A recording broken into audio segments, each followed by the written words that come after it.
This is an ABC7 editorial with Steve Sabato.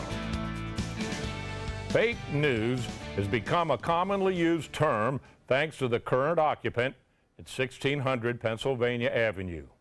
A serious matter, to be sure. But today, with tongue firmly placed in cheek, comments on a tradition of fake news by the esteemed Observer Publishing Group, and the familiar adage from Mark Twain, truth is stranger than fiction.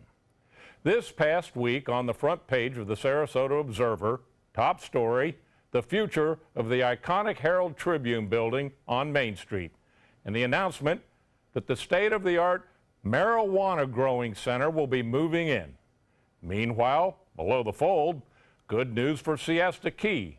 The odoriferous wastewater treatment plant is being replaced with a sweet smell of money, a riverboat-style casino and dog park.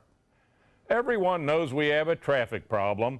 Well, the creative futurists at the Observer provide an alternative to go-karts and roundabouts. Free boat rentals along the bay. To be precise, pastel-colored swan boats. What could possibly be more Sarasota?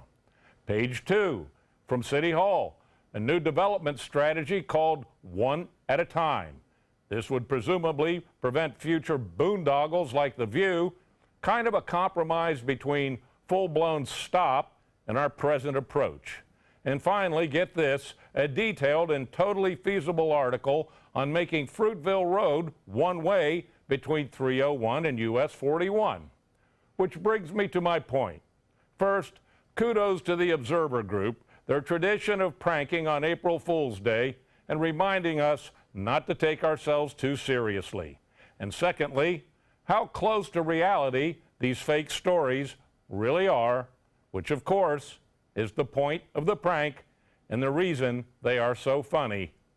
But please, Mr. President, just on April Fool's Day. I'm Steve Sabato, and we'd like to hear from you.